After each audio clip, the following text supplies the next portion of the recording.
Hello, इस video में सामान्य अध्ययन प्रीवियस ईयर पेपर सॉल्यूशन देखने वाले हैं, तो आप लोग लास्ट तक जरूर बने रहिएगा। देखिए, यह पेपर जो है 15/3/2024 को पूछा गया था। इस पेपर का सॉल्यूशन हम लोग देखने वाले हैं, तो आप लोग लास्ट तक जरूर बने रहिएगा। तो चलिए शुरू करते हैं। क्वेश्चन नंबर फर्स्ट से कहता है कि जियो स्टेशनरी उपग्रह अनुमानतः किस ऊंचाई पर होते हैं। तो देखिए, इसका जो राइट आंसर हो जाएगा ये हो जाएगा बी ऑप्शन। क्या हो जाएगा? B option. तो जियो स्टेशनरी उपग्रह अनुमानतः 35,000 किलोमीटर ऊंचाई पर होते हैं। वास्तव में भूस्थितिक उपग्रह की पृथ्वी से ऊंचाई 35,786 किलोमीटर यानी 22,336 मील हैं, जो पृथ्वी के विषुवत रेखा के नीचे ऊपर स्थित रहता है। ठीक है। उसके बाद देखिए,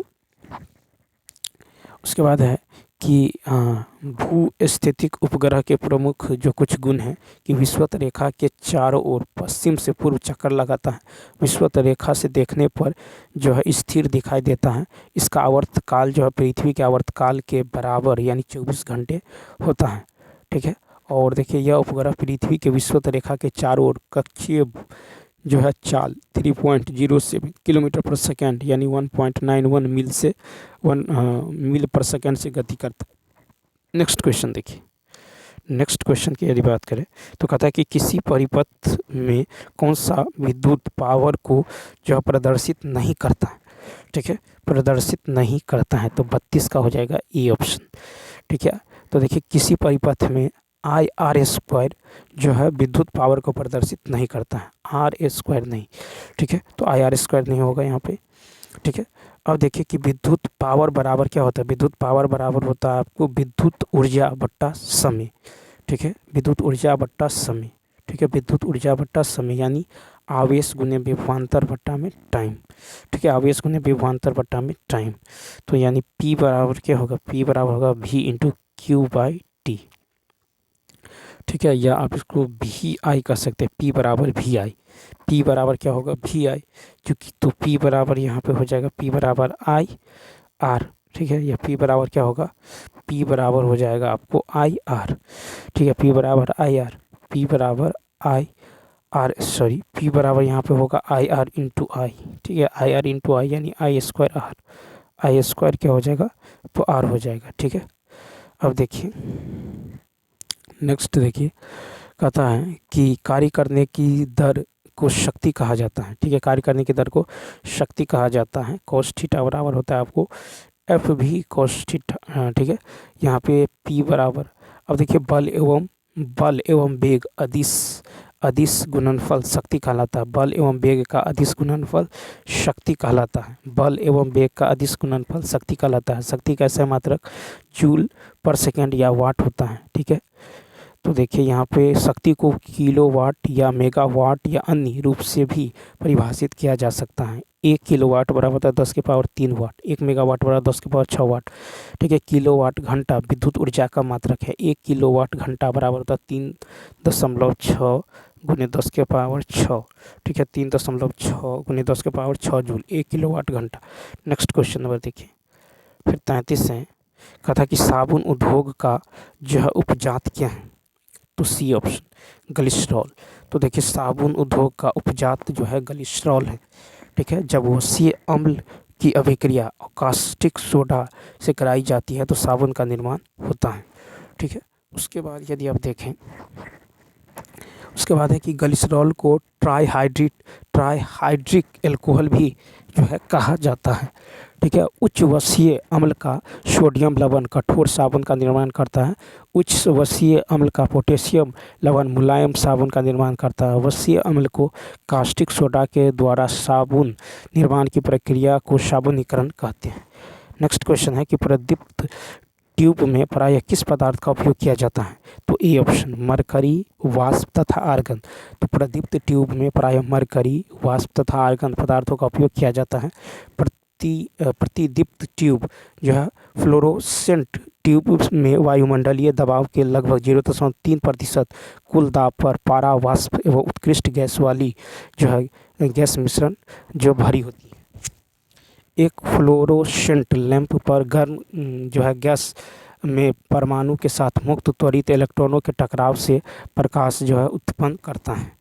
ठीक है, अब देखिए इससे कहता है कि फ्लोरोसेंट लैंप में सामान्यतः पारा आवास में उपस्थित इलेक्ट्रॉनों को यूवी उत्सर्जन लाइन 254 nm एवं 185 nm के बीच गिराए जाते हैं। इसमें यूवी क्षेत्र में विकिरण का उत्सर्जन होता है जो इस ट्यूब के फ्लोरोसेंट जो है कोटिंग से टकराता है तथा दृश्य प्रकाश को परिवर्तित करता है। फ्लोरोसेंट ट्यूब द्वारा 60 से 65% विद्युत ऊर्जा का परिवर्तन प्रकाश ऊर्जा में होता है।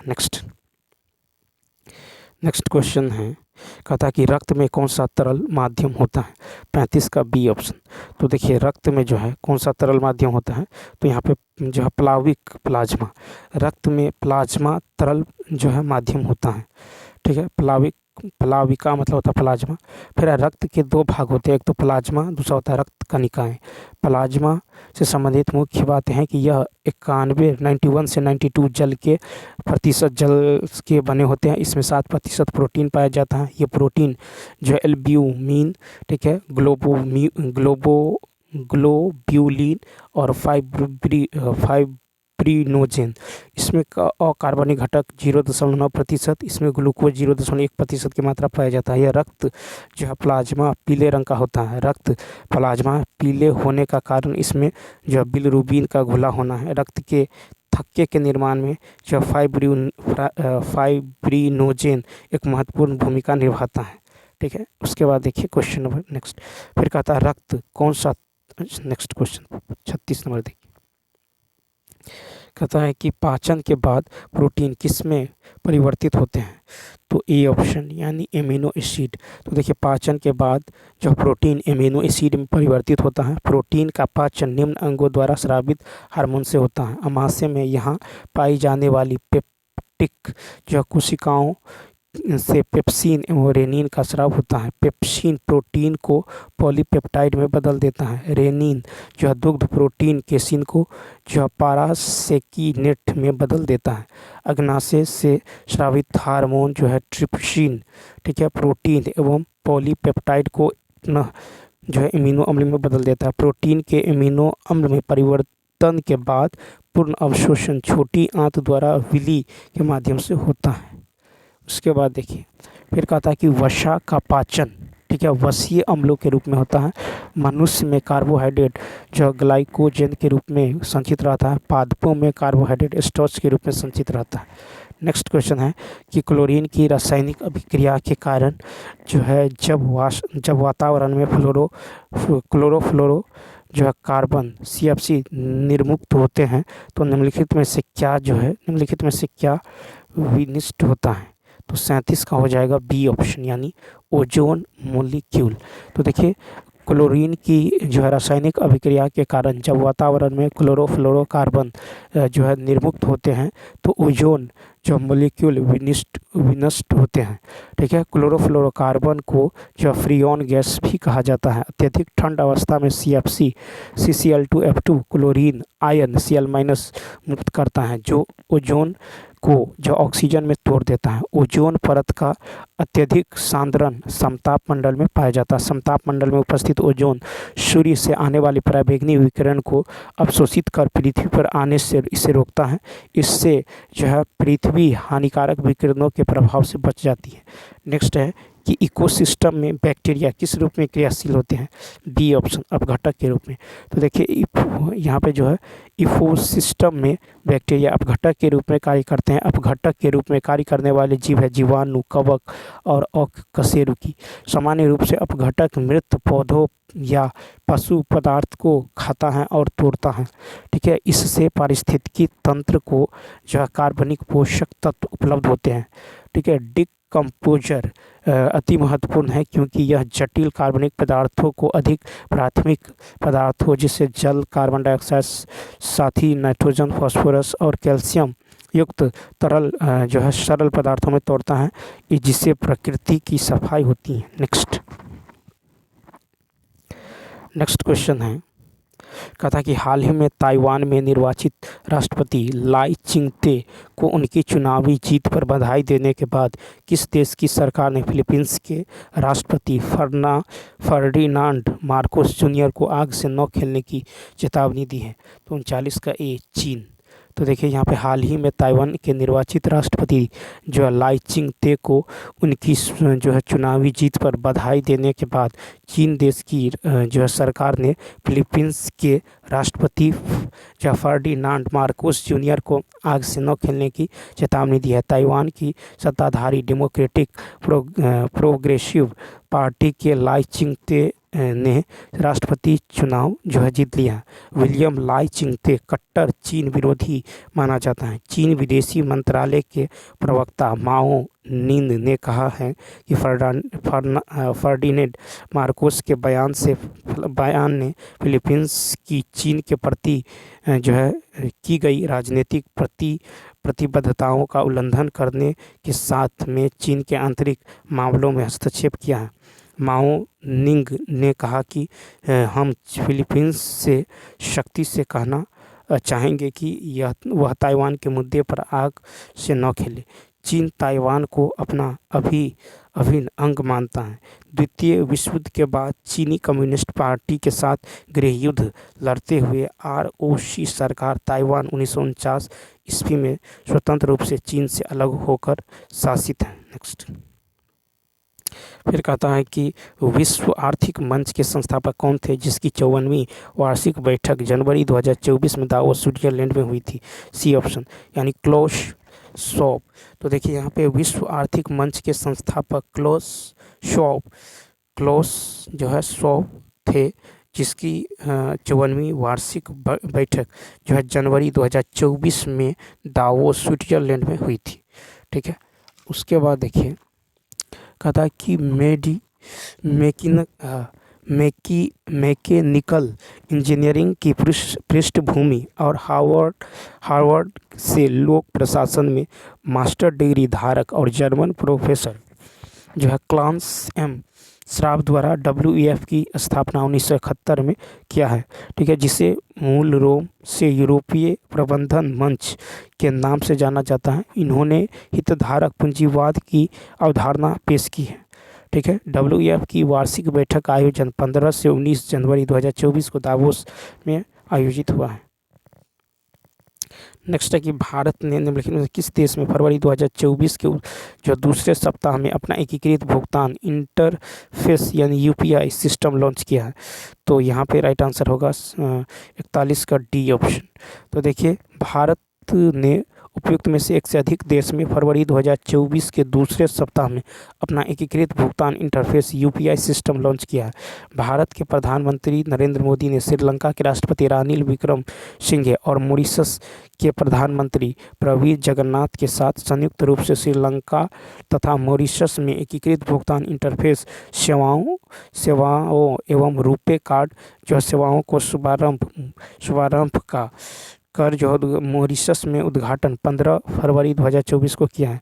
ठीक है, इससे 3 देशों के बीच डिजिटल भुगतान सुविधा प्राप्त हुई है। इस परियोजनाओं को RBI के मार्गदर्शन में मॉरिशस तथा श्रीलंका के साझेदारी बैंकों या गैर बैंकों के साथ NPCI इंटरनेशनल पेमेंट्स लिमिटेड द्वारा जो है विकसित और निष्पादित किया गया है। UPI को स्वीकार करने वाले देश में फ्रांस, संयुक्त अरब अमीरात, मॉरिशस, श्रीलंका, सिंगापुर, भूटान, नेपाल देश शामिल हैं। UPI को NPCI द्वारा 2016 में विकसित किया गया। UPI को अपनाने वाला प्रथम देश भूटान है। नेक्स्ट है कि भारत के निम्नलिखित में से किस राज्य ने 6 फरवरी 2024 को राज्य विधानसभा में समान नागरिक संहिता यानी UCC 2024 विधेयक पेश किया और ऐसा करने वाला पहला राज्य बना है? 42 का हो जाएगा आपको ई ऑप्शन। तो देखिए यहाँ पे जो है 6 फरवरी 2024 को राज्य विधानसभा में समान नागरिक संहिता यानी UCC 2024 विधेयक पेश किया और ऐसा करने वाला पहला राज्य जो है बना है आपको उत्तराखंड के मुख्यमंत्री पुष्कर सिंह धामी ने जो है राज्य विधानसभा में 6 फरवरी 2024 को समान नागरिक संहिता यूसीसी विधेयक पेश किया है। कहता है कि यह यूसीसी विधेयक में धर्म और समुदाय से परे सभी नागरिकों के लिए विवाह, तलाक, उत्तराधिकार, संपत्ति जैसे विषयों पर एक समान कानून प्रस्तावित है। इस कानून को प्रदेश में रहने वाली अनुसूचित जनजातियों को बाहर रखा गया है। इस जो विधेयक में जो मुस्लिम समुदाय में जो है तलाकशुदा पत्नी के लिए जो है प्रचलित हलाला को प्रतिबंधित करने के साथ ही उसे आपराधिक कृत्य घोषित करते हुए उसके लिए दंड प्रावधान किया गया। भारतीय संविधान के भाग 4 के अनुच्छेद 44 में समान नागरिक संहिता लागू करने के लिए राज्य को दिशा निर्देश दिया गया। उच्चतम न्यायालय के बार कहने पर भी राजनीतिक इच्छा शक्ति की कमी के कारण लागू नहीं हो पा रहा था। फिर उत्तराखंड सरकार ने पूर्व जस्टिस रंजना प्रसाद देसाई की अध्यक्षता में यूसीसी समिति का गठन ड्राफ्ट तैयार करने के लिए किया था। उत्तराखंड राज्य में पूर्व केवल गोवा भारत का राज्य है जहां यूसीसी पुर्तगाली द्वारा ही लागू किया गया था। नेक्स्ट कहता है कि CAR-T सेल थेरेपी किसे हाल ही में भारत के दवा नियामक द्वारा अनुमोदित किया गया है। रोगी की प्रतिरक्षा प्रणाली को आनुवंशिक रूप से प्रोग्राम करके जो है किस बीमारी से जो है लड़ने के लिए एक अग्रणी उपचार है। तो इसका राइट आंसर होगा ए, कैंसर। ठीक है, तो CAR-T सेल थेरेपी जिसे हाल ही में भारत सरकार के दवा नियामक द्वारा अनुमोदित किया गया है, रोगी की प्रतिरक्षा प्रणाली को आनुवंशिक रूप से प्रोग्राम करके कैंसर बीमारी से लड़ने के लिए अग्रणी उपचार है। भारत के CAR-T सेल थेरेपी जो है कैंसर उपचार के लिए नई दवा है। CAR-T सेल थेरेपी एक प्रकार की इम्यूनोथेरेपी है जो कैंसर कोशिकाओं को पहचानने और नष्ट करने के लिए रोगी की अपनी T कोशिकाओं की आनुवंशिक रूप से संबंधित है। ठीक है, फिर है कि IRT बॉम्बे जो समर्पित कंपनी इम्यूनो जो एडॉप्टिव सेल थेरेपी को जो पहले मानवकृत CD19 लक्षित जो chimeric antigen receptor T cell therapy उत्पाद के लिए केंद्रीय औषधि मानव नियंत्रण संस्थान CDSCO द्वारा जो है विपणन संबंधी अनुमोदन प्राप्त हुआ है। ठीक है, उसके बाद देखिए नेक्स्ट क्वेश्चन नंबर जो है 44 नंबर है कि उस ब्रिटिश गिटार वादक का नाम बताएं जिसने जाकिर हुसैन और 3 अन्य भारतीयों के साथ जो है दिस मोमेंट पर सर्वश्रेष्ठ जो वैश्विक संगीत एल्बम के लिए 2024 में ग्रैमी पुरस्कार जीता है। तो 49 का सी ऑप्शन यानी जॉन मैकलॉगलिन। तो देखिए उस ब्रिटिश गिटार वादक का नाम जो है जॉन मैकलॉगलिन है जिसने जाकिर हुसैन और अन्य जो है 3 अन्य भारतीयों के साथ जो है दिस मोमेंट पर जो सर्वश्रेष्ठ वैश्विक संगीत एल्बम के लिए 2024 में ग्रैमी पुरस्कार जीता है। ग्रैमी अवार्ड जीतने वालों में तबला वादक जाकिर हुसैन, गायक शंकर महादेवन और सेल्वा गणेश और वायलिनिस्ट गणेश राज गोपालन शामिल है। इस एल्बम में संगीत समुद्र के संगीत समूह के संस्थापक गिटार वादक और जो है जॉन मैकलॉगलिन शामिल है। ग्रैमी अवार्ड प्रथम बार 1959 में जो है लॉस एंजल्स में दिया गया था। ठीक है, ग्रैमी अवार्ड पाने वाले प्रथम भारतीय पंडित रवि शंकर थे जिन्हें 1968 ईस्वी में सर्वप्रथम दिया गया। नेक्स्ट है कि बिहार सरकार द्वारा जो किसके लाभ के लिए मिशन दक्ष शुरू किया गया है। 45 का बी, शैक्षणिक रूप से कमजोर बच्चे। तो बिहार सरकार द्वारा शैक्षणिक रूप से कमजोर बच्चों के लिए लाभ के लिए जो मिशन दक्ष शुरू किया गया है।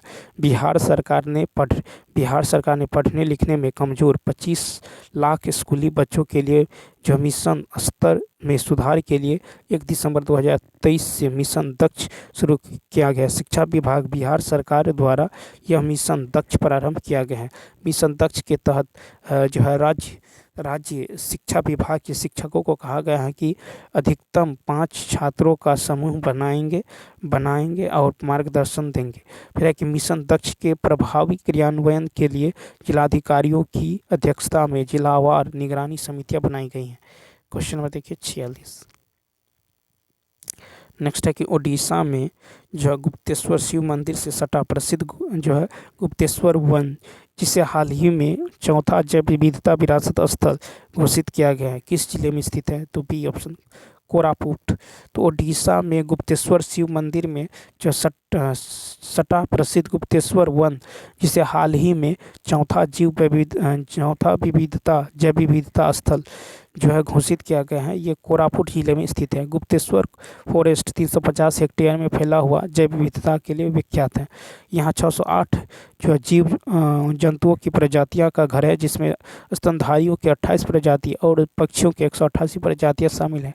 गुप्तेश्वर वन की चूना पत्थर की गुफाएं जो है चमगादड़ों की प्रजातियों के लिए प्रसिद्ध है। उड़ीसा के 4 विविधता स्थल है, जैसे मंदासुरु गॉर्ज जैव विविधता विरासत स्थल जो है कंधमाल जिले में, महेंद्रगिरी हिल जैव विविधता जो विरासत स्थल जो है गजपति जिले में, और गंगमर्दन हिल जैव विविधता विरासत स्थल ये है आपको बालांगीर जिले में। ठीक है, गुप्तेश्वर वन जैव विविधता विरासत स्थल है कोरापुट जिले में। ठीक है, जैव विविधता अधिनियम 2002 में लाया गया। ठीक है, भारत में जो है फरवरी 2024 के अनुसार 45 जैव विविधता विरासत स्थल हैं। नेक्स्ट 47 नंबर देखिए। 47 है कि बाल्टोरो हिमनद अवस्थित है। 47 का सी ऑप्शन यानी काराकोरम में। ठीक है, तो बाल्टोरो हिमनद काराकोरम श्रेणी में अवस्थित है। बाल्टोरो हिमानी पाक अधिकृत कश्मीर के जो है गिलगिट बाल्टिस्तान के जो है सिगार जिला में स्थित है। बाल्टोरो हिमनद की लंबाई जो है लगभग 62 किलोमीटर है। ठीक है, यह हिमनद ध्रुवीय क्षेत्रों के पहाड़ के लिए सबसे लंबी हिमालयों में से एक है। सियाचिन ग्लेशियर जो हिमालय में पूर्वी काराकोरम रेंज स्थित है। सियाचिन ग्लेशियर भारत पाकिस्तान नियंत्रण सीमा के पास है। यह ग्लेशियर ध्रुवीय सीमा के बाहर विश्व की दूसरी सबसे बड़ी ग्लेशियर है। सियाचिन विश्व के सबसे ऊंचे स्थान है जहां सेना अवस्थित भारत पाकिस्तान की सेना है। यह विश्व की सबसे ऊंची युद्ध स्थल भी है। लैम्बर्ट फिशर ग्लेशियर की दुनिया का सबसे बड़ा ग्लेशियर माना जाता है। लैम्बर्ट फिशर ग्लेशियर पूर्वी अंटार्कटिका एवं एक हिस्सा है। इस ग्लेशियर की लंबाई 250 मील से अधिक है। नेक्स्ट क्वेश्चन है केंद्रीय उच्च भूमि के संबंध में जो है निम्नलिखित कथनों में कौन सा सही है? 48 का डी ऑप्शन। तो देखिए यहाँ पे जो होगा सेंट्रल उच्च भूमि क्षेत्रों में नदियाँ जो है दक्षिण पश्चिम से उत्तर पूर्व की ओर बहती हैं। यह ढलान क्षेत्र को दर्शाती हैं। ठीक है, तो यहाँ पे हो जाएगा कि एक से अधिक जो है केंद्रीय उच्च भूमि के संबंध में सही कथन है। फिर है कि सेंट्रल हाईलैंड्स मालवा पठार के अधिकांश भाग को कवर करता है। केंद्रीय उच्च भूमि मालवा पठार के एक प्रमुख क्षेत्र को घेरने वाली नर्मदा नदी के उत्तर में स्थित प्रायद्वीपीय पठार के हिस्से को जो मध्य उच्च भूमि के रूप में जाना जाता है। केंद्रीय उच्च भूमि पश्चिम में विस्तृत है लेकिन पूर्व में संकीर्ण। फिर है कि केंद्रीय उच्च भूमि अत्यधिक जो है निरावृत विच्छेदित अवशेष वाले पर्वत पाए जाते हैं। दक्कन का पठार जिसे विशाल प्रायद्वीपीय पठार के नाम से जाना जाता है, भारत का यह विशालतम पठार है। ठीक है, विंध्य श्रेणी जो है दक्षिण में सतपुरा श्रेणी और उत्तर पश्चिम अरावली से घिरा है। नेक्स्ट क्वेश्चन है कहता कि निम्नलिखित में से कौन सी उथली झील है? तो ए ऑप्शन यानी खारी झील। तो देखिए खारी झील एक उथली झील है। पर्वतों में स्थित द्रोणी की ओर जब जल आता है तो कुछ समय में यह मैदान जो है जल से भर जाता है और उथली झील का निर्माण हो जाता है। रेगिस्तान में पवन के जो घर्षण से बने गर्तों में जब कभी वर्षा जल जमा हो जाते हैं तो कुछ समय के लिए जो छिछली झीलें बन जाती हैं। ऐसी उथली झीलों को ही जो प्लाया झील कहते हैं। ठीक है, अब देखिए यह जो है प्लाया झील सूख जाता है तो यह सूखी झील प्लाया मैदान कहलाती है। कहता यदि प्लाया मैदान का ढाल पर्वतीय क्षेत्र में 1 से 5 डिग्री होता है तो उसे जो है वाजदा कहते हैं। ठीक है, फिर है कि प्लाया को ऑस्ट्रेलिया और दक्षिण अफ्रीका में जापान, मध्य एशिया में तकीर, सऊदी अरब में जो है सबखा और ईरान में कबीर कहते हैं। 50 नंबर है कि निम्नलिखित में से कौन सा जीवाश्म जो चैपेरल के रूप में जाना जाता है? C option. तो देखिए भूमध्य सागरीय झाड़ी वन जो है जीवोम जो है बायोम चैपेरल के रूप में जाना जाता है। चैपेरल बायोम का एक जो है तटीय बायोम है। इस चैपेरल जो है बायोम में गर्म शुष्क ग्रीष्मकाल और हल्की बारिश वाली सर्दियाँ होती हैं। चैपेरल जो है क्षेत्र में एक वर्ष में लगभग 40 से 100 सेंटीमीटर या 15 से 39 इंच वर्षा होती है। भूमध्य सागरीय जलवायु विश्व के बागानों की भूमि के नाम से जाना जाता है। ठीक है, फिर है कि बोरियल वन बायोम अपने शंकुधारी सदाबहार वनों के लिए जाना जाता है। नेक्स्ट की यदि बात करें तो सवाना बायोम एक प्रकार का जो है घास का मैदान है। ठीक है, सवाना बायोम दो भागों में बटा है, एक जो है उष्णकटिबंधीय और दूसरा अर्ध उष्णकटिबंधीय। सबसे बड़े सवाना बायोम अफ्रीका में मध्य रेखा के पास स्थित है। नेक्स्ट देखिए यहाँ पे है मिलान करने वाला है। तो देखिए 51 का राइट आंसर होने वाला है आपको ए ऑप्शन। ठीक है, क्या हो जाएगा? ए ऑप्शन हो जाएगा। तो देखिए यहाँ पे जो है फ़ोन जो है ये गर्म स्थानीय हवा है। फ़ोन जो है गर्म स्थानीय हवा है। फ़ोन जो है गर्म स्थानीय हवा है। चिनूक जो है बर्फ़ जो है खाने वाली हवा है। चिनूक बर्फ़ खाने वाली हवा है। चिनूक जो है बर्फ़ खाने वाली हवा है। और मिस्ट्रल जो है ये ठंडी स्थानीय हवा है। मिस्ट्रल जो है ठंडी स्थानीय हवा है। और घाटी हवा ये दैनिक हवा है। घाटी हवा क्या है? तो दैनिक हवा है। तो देखिए फॉर्न जो है स्थानीय हवा आल्प्स पर्वत के उत्तरी ढाल से नीचे उतरने वाली जो है गर्म एवं शुष्क हवा है। इस पवन का सर्वाधिक प्रभाव स्विट्जरलैंड में होता है। इस पवन के प्रभाव से बर्फ़ पिघल जाती है और पशु चारकों के लिए चारागाह मिल जाता है। चिनूक स्थानीय पवन यूएसए और कनाडा में रॉकी पर्वत श्रेणी के पूर्वी जो है ढाल के साथ चलने वाला गर्म या शुष्क पवन हवा है। चिनूक पवन के कारण रॉकी पर्वत के पूर्वी ढाल क्षेत्र के पशु जो है पालकों के लिए बड़ा ही लाभदायक है, क्योंकि शीतकाल की अधिकांश अवधि में यह बर्फ़ को पिघलाकर चारागाह को जो बर्फ़ से मुक्त रखता है। फिर मिस्ट्रल स्थानीय शीतल हवा जो स्पेन और फ्रांस देश से संबंधित है। नेक्स्ट है कि टफ किससे संबंधित है? बी ऑप्शन ज्वालामुखी राख। टफ जो है ज्वालामुखी राख से संबंधित है। ज्वालामुखी विस्फोट के दौरान ज्वालामुखी की राख जलवाष्प आदि एक जो छिद्र से बाहर निकलती है। ज्वालामुखी के निकलने पदार्थों के आधार पर वर्गीकरण किया गया है। टफ यह धूल और राख बने चट्टानों के टुकड़े हैं। लेपिली यह लगभग मटर के दाने के आकार वाले टुकड़े हैं। बाम्प जो है यह कुछ जो है इंच से लेकर कई फीट तक व्यास वाले बड़े बड़े चट्टान जो है टुकड़े हैं। लावा जो है भूगर्भ में स्थित तरल जो है पदार्थ को मैग्मा कहते हैं। ठीक है, जब मैग्मा धरातल पर निस्तेजित होता है तो उसे लावा की संज्ञा दी जाती है। फिर गैस और जल वाष्प। तो ज्वालामुखी के उद्भेदन के समय जो सर्वप्रथम जो है गैस और जलवाष्प बाहर आते हैं। ज्वालामुखी से सबसे अधिक जलवाष्प निकलती हैं। इससे निकलने वाले गैस में carbon dioxide, nitrogen, sulphur dioxide आदि हैं। ज्वालामुखी का अधिक विस्तार हो जाता है उसे कालडेरा कहते हैं। नेक्स्ट है कि जो है अंधिवासी बस्तियाँ किस नाम से जानी जाती हैं? तो अनौपचारिक बस्ती। अंधिवासी बस्तियाँ को जो है अनौपचारिक बस्ती के नाम से जाना जाता है। अंधिवासी बस्तियों को जो पर्यावरणीय और सामाजिक चुनौतियों को हमेशा सामना करना पड़ता है, जिसका प्रभाव समाज के सबसे निर्धन और कमज़ोर वर्गों पर अधिक होता है। मानव बस्ती का अर्थ किसी भी प्रकार और आकार के घरों के संकुल जिसमें मनुष्य रहते हैं। बस्तियाँ आकार और प्रकार में भिन्न होता है। नेक्स्ट क्वेश्चन देखिए।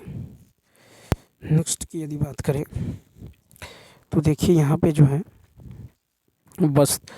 कथा बृहद तौर पर भारत की ग्रामीण जो है बस्तियों को 4 प्रकार के होते हैं, जिसे गुच्छित बस्तियाँ, ठीक है, अर्ध गुच्छित बस्तियाँ, पल्लीकृत बस्तियाँ और परिक्षिप्त बस्तियाँ। नेक्स्ट 54 नंबर देखिए।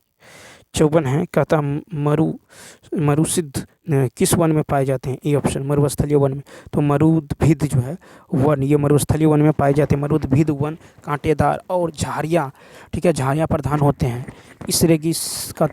इस रेगिस्तानी पौधे में कांटे पत्तों का रूपांतरण है, जिससे इसमें उपलब्ध पानी के वाष्पीकरण से होने वाली हानि कम से कम होता है। मरुद्भिद पौधों के जड़ अधिक गहरी और प्राय जो है पत्ते कांटेदार या नुकीला तथा छोटे होते हैं। रेगिस्तानों में नागफनी, बेर, खैर, बबूल, ठीक है, मदार, कीकर आदि पौधे अधिक पाई जाती हैं। खेजड़ी का पेड़ रेगिस्तानी क्षेत्र में बहुत ही महत्वपूर्ण है। मरु नेशनल पार्क जो है जैसलमेर में अवस्थित है। मरुस्थलीय पौधे जो है जियोफाइट्स कहलाता है, ठीक है। ऐसे पौधे जो चट्टानों पर उगते हैं उसे लिथोफाइट्स कहते हैं। हाइड्रोपोनिक्स कृषि ऐसी तकनीक जिसे पानी से पोषक तत्वों प्राप्त होती है। जलीय कृषि। नेक्स्ट 55 नंबर देखिए। 1857 के क्रांति के जो है मध्य नाना साहेब ने अपने आप को क्या घोषित किया? तो बी ऑप्शन, पेशवा। तो 1857 के विद्रोह के मध्य नाना साहेब ने अपने आप को पेशवा घोषित किया। 5 जून 1857 में कानपुर में विद्रोह की शुरुआत हुआ। नाना साहब ने अपने आप को पेशवा घोषित किया। अंतिम पेशवा बाजीराव द्वितीय के दत्तक पुत्र नाना साहब थे। डलहौजी की हड़प नीति के कारण बाजीराव द्वितीय के दत्तक पुत्र उत्तराधिकारी मानने से इनकार कर दिया। डलहौजी ने नाना साहब को पेंशन देने से इनकार कर दिया। नाना साहब तत्या टोपे, ठीक है, अजीमुल्लाह खान आदि के सहयोग से कानपुर पर कुछ अवधि के लिए अधिकार कर लिया। फिर है कालीन कैंपबेल ने पुनः कानपुर पर अधिकार कर लिया। नाना साहब को नेपाल के जंगल में भागना पड़ा। प्रथम जो पेशवा बाजीराव विश्वनाथ जो है 1713 से 1720 तक।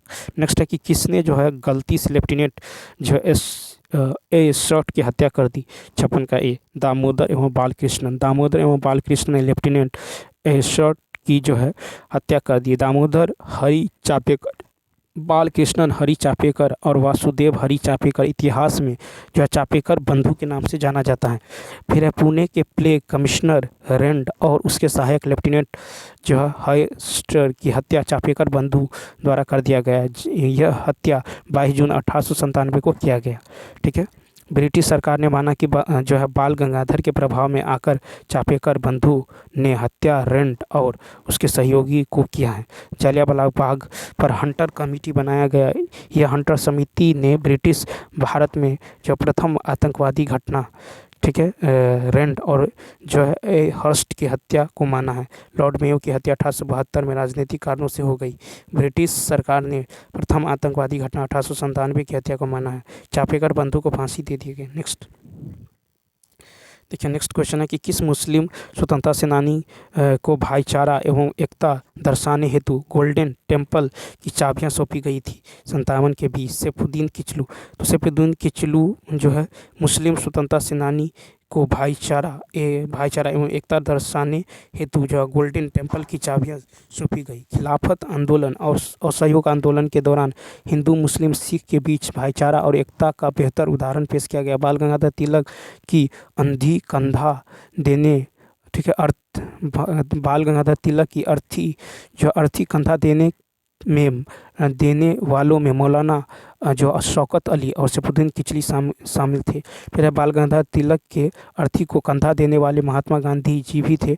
फिर है मौलाना हसरत सुहानी इस दौरान शोक गीत गाया था, ठीक है। आर्य स्वामी नेता स्वामी सहजानंद को जामा मस्जिद से भाषण देने के लिए आमंत्रित किया गया, ठीक है। गोल्डन टेम्पल के नींव सर्वप्रथम जो है 1588 ईस्वी में सूफी संत जो है मियाँ मीर ने रखा।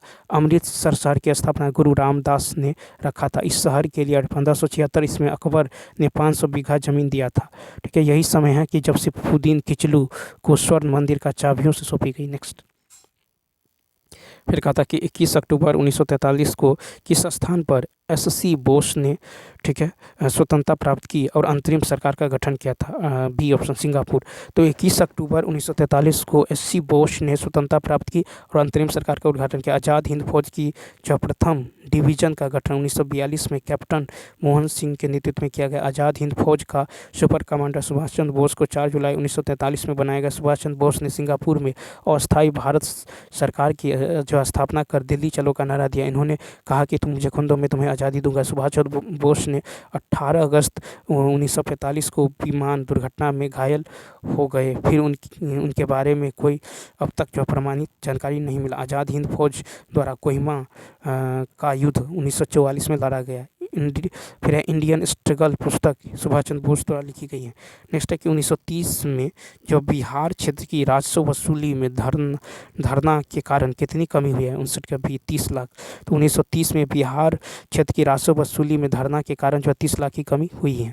ठीक है, इस प्रांतीय बजट के अनुसार 1931-32 में राजस्व जो है राजस्व में जो है 15 लाख की कमी दर्ज की गई है। गांधी जी द्वारा 12 मार्च 1930 को दांडी यात्रा शुरुआत जो है साबरमती आश्रम से किया गया था। इस दांडी यात्रा में 78 जो है व्यक्तियों शामिल हुए थे। साबरमती आश्रम से 385 किलोमीटर की यात्रा दांडी जो है तटीय गांव जो है वो नवसारी जिले पहुंचकर नमक कानून तोड़कर नमक सत्याग्रह सविनय अवज्ञा आंदोलन चलाया गया। ठीक है, बिहार में भी इस आंदोलन का व्यापक स्तर जो आयोजन किया गया। ठीक है, उसके बाद देखिए नेक्स्ट क्वेश्चन जो है फिर 60 है कि दक्षिण अफ्रीका में महात्मा गांधी किस स्थान से कार्यकर्ताओं की मार्च का नेतृत्व कर रहे हैं, सी ऑप्शन। तो न्यू कैसल से ट्रांसवाल तक। तो दक्षिण अफ्रीका में गांधी जी न्यू कैसल से ट्रांसवाल स्थान से कार्यकर्ताओं की मार्च का नेतृत्व किया। महात्मा गांधी ने अप्रवासी जो विनियमन अधिनियम 1913 का उल्लंघन करने के लिए जो न्यू कैसल से ट्रांसवाल का मार्च नेतृत्व किया। गांधी जी 6 नवंबर 1913 को दमनकारी कानून के खिलाफ ग्रेट मार्च जो है का नेतृत्व किया। इस ग्रेट मार्च में 2000 से अधिक खाद्यान्न कर्मियों ने भाग लिया। ठीक है, गांधी जी 1893 में दक्षिण अफ्रीका गए थे और अंतरिम रूप से 1915 में भारत लौटे। गांधी जी को ने 1903 में इंडियन ओपिनियन समाचार पत्र निकाले। इसके प्रथम संपादक जो मनसुख लाल नजर थे। नेक्स्ट फिर कहता है कि 1859 में भारतीय उत्प्रवास अधिनियम ने निर्धारित किया था कि बंगाल श्रमिकों को बिना अनुमति के चाय बागान छोड़ने की अनुमति नहीं थी। 1859 के भारतीय उत्प्रवास अधिनियम ने निर्धारित किया था कि जो है बागान श्रमिकों को बिना अनुमति चाय बागान छोड़ने की अनुमति नहीं थी। ब्रिटिश जो अधिकार चाय बागानों छोड़ने की अनुमति नहीं देते थे। चाय बागानों के श्रमिक के साथ जो है अनुबंध जो है कर उसका अमानवीय तरीके से शोषण क्या करता था। ठीक है, फिर 1835 इसमें असम में प्रथम चाय बागान लगाया गया था। 1859 का जो आवर्जन अधिनियम अंतर्देशीय जो आवर्जन की नियंत्रित करने वाला अधिनियम लाया गया। और प्रवास का अर्थ है अपने देश में आने की क्रिया, उत्प्रवास का अर्थ है देश छोड़ने की क्रिया। नेक्स्ट क्वेश्चन है कि देहरादून में इंपीरियल जो फॉरेस्ट रिसर्च इंस्टीट्यूट की स्थापना किस वर्ष की गई थी, बी ऑप्शन 1906 में। तो देहरादून में इंपीरियल फॉरेस्ट रिसर्च इंस्टीट्यूट की स्थापना जो है 1906 में की गई थी। ठीक है, यह जो है अनुसंधान जो संस्थान देहरादून में 1878 में स्थापित वन विद्यालय के रूप में किया गया। इसका नाम बदलकर 1906 इसमें इंपीरियल फॉरेस्ट रिसर्च इंस्टीट्यूट कर दिया गया। इंपीरियल फॉरेस्ट जो डिपार्टमेंट की स्थापना 1864 में किया गया।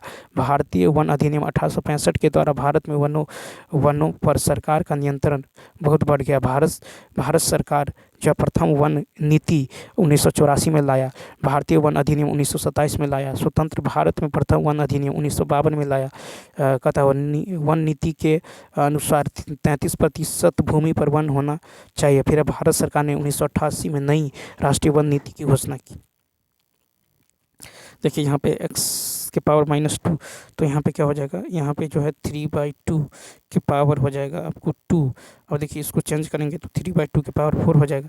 और गुना में पावर जुड़ जाएगा, यानी क्या हो जाएगा, तो 3/2 के पावर 6 हो जाएगा, यानी 3/2 के पावर 6 हो जाएगा। 3/2 के पावर 6 होने वाला है। ठीक है, तो यहाँ पे जो राइट आंसर क्या हो जाएगा, 3/2 के पावर 6। ठीक है, अब यहाँ पे देखिए तो x के पावर -2 का मान निकालिएगा तो यहाँ पे क्या होगा, 3/2 के पावर में क्या हो जाएगा, तो यहाँ पे हो जाएगा -12, या फिर 2/3 के पावर क्या होगा, 12 हो जाएगा। 2/3 के पावर 12 हो जाएगा, तो इसलिए यहाँ पे आंसर जो हो जाएगा डी ऑप्शन। नेक्स्ट क्वेश्चन देखिए, क्वेश्चन नंबर 64 देखिए। फिर कहता है कि 1000 पर 2 वर्ष के लिए 4% वार्षिक दर से चक्रवृद्धि ब्याज क्या होगा। तो चक्रवृद्धि ब्याज निकालिएगा तो 4% का मतलब कितना हुआ 25, 1/25 यानी 25 से 26, ठीक है, फिर 25 से 26, ठीक है, 2 वर्ष का है तो ये 25 का स्क्वायर 625, 26 का स्क्वायर 600, कितना होगा 26 का स्क्वायर 676, ठीक है 676। अब यहाँ पे देखिए 25 का जो है ये मान 625 जो है कितना 1000 यूनिट के बराबर है, ठीक है, इतना रुपया पर 2 वर्ष के लिए इतना 4% वार्षिक दर से चक्रवृद्धि ब्याज, ठीक है। अब देखिए इन दोनों में अंतर कितना का है, 6 में से 5 गया 1, ठीक है, 7 में से 2 गया 5, ठीक है, तो 51 यूनिट का मान 625, तो यहाँ पे 1000 यूनिट जो है 625 के बराबर है, तो 51 यूनिट का मान कितना होगा, ठीक है, तो ये काट दीजिए 25 25 625, 25 चौका, ठीक है, 25 चौका 40, 5 25 और 5 अट्ठे 40, 1 अट्ठे 8, 8 पंचे 40, 8 दूनी 16, 4 दूनी 8 यानी 81। इसका जो राइट आंसर होने वाला 81.6 होगा यानी ई ऑप्शन।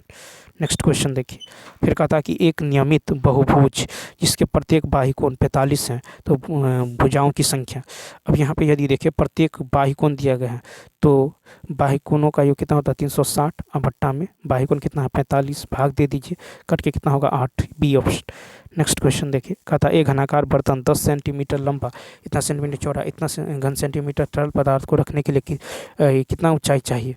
तो यहाँ पे जो ऊंचाई होगा ये हो जाएगा, तो देखिए बेलना घनाकार बर्तन का आयतन जो होगा यानी 480 बट्टा में ऊंचाई बराबर 480 गुने बट्टा में होगा लंबाई गुने चौड़ाई, ठीक है, ये कट के कितना होगा 6 सेंटीमीटर यानी सी ऑप्शन। नेक्स्ट क्वेश्चन देखिए, कहता किसी संख्या का जो 4 गुना 60 से उतना ही कम है, ठीक है, किसी संख्या का 4 गुना 60 से उतना ही कम है जितना कि उसका 7 गुना, ठीक है, 61 से अधिक है, जितना कि उसका 7 गुना 61 से अधिक है, 7 गुना 61 से क्या है अधिक है। तो यहाँ पे x का मान सॉल्व कीजिए, x का मान कितना आ जाएगा 11 आ जाएगा। नेक्स्ट क्वेश्चन देखिए, फिर है कि एक आयत की चौड़ाई उसकी लंबाई की 3/4 है, ठीक है, तो चौड़ाई जो है लंबाई की 3/4 है, 3/4 है, ठीक है, लंबाई को अगर इधर ले आएंगे तो कहता है यदि आयत की परिधि परिमाप दे दिया गया है, ठीक है, तो परिमाप यदि पता है कितना है तो 2 इंटू लंबाई प्लस चौड़ाई, लंबाई को इतना तो 4 3 कितना होगा 7x, ठीक है, 2 इंटू लंबाई प्लस चौड़ाई बराबर कितना है 5 4 6, ठीक है, इसको सॉल्व कीजिए तो 7 7 7 49, ठीक है, और 7 8 56, 2 से कट जाएगा 2 3 6 2 9 18 यानी यहाँ से कितना निकल गया 39। तो यहाँ से आप लंबाई, ठीक है, x का मान 39 आ गया, लंबाई निकल जाएगा 4x यानी 4 गुने 39 156 और 3 गुने 39 117 यानी इसका राइट आंसर जो है 156 और 117 यानी ई ऑप्शन। नेक्स्ट फिर देखिए, कहता है कि एक बैग में जो है 187 रुपया के 1 रुपया 50 पैसे या 10 पैसे के सिक्कों के रूप में इतना के अनुपात में है, तो 1 रुपया के 3 सिक्का है तो टोटल कितना हो गया 3 रुपया, ठीक है, 50 पैसे के 4 सिक्का है इसका मतलब 2 रुपया और 10 पैसे के जो है 5 सिक्का है इसका मतलब कितना हो गया, तो इसका मतलब हो गया 5 यानी 1/2, कितना हो गया 1/2। तो देखिए 3 तो 5 5 10 के 11, 11/2 ये किसके बराबर है 187 के बराबर है, तो 11 का 11 11 7 77, ठीक है, तो 1 यूनिट का मान कितना हो गया 34, ठीक है, 1 यूनिट का मान आ गया 34, तो 1 रुपये के सिक्कों की संख्या 3 गुने 34 कितना हो जाएगा, तो ये हो जाएगा आपको 102, फिर हो जाएगा 4 गुने 34 यानी 136 और 5 गुने 34 यानी 170 यानी इसका राइट आंसर होगा सी ऑप्शन। नेक्स्ट, यदि वृत्त की त्रिज्या 40% बढ़ा दी जाए तो क्षेत्रफल क्या होगा 40 + 40 + 40 गुने 40/100, ठीक है, तो यहाँ पे जो आपका आंसर हो जाएगा ये हो जाएगा 80 + 4 चौका 16 यानी 96, सी ऑप्शन क्या होगा सी ऑप्शन। तो चलिए दोस्तों इस वीडियो में इतना ही, मिलते हैं नेक्स्ट में, थैंक्स फॉर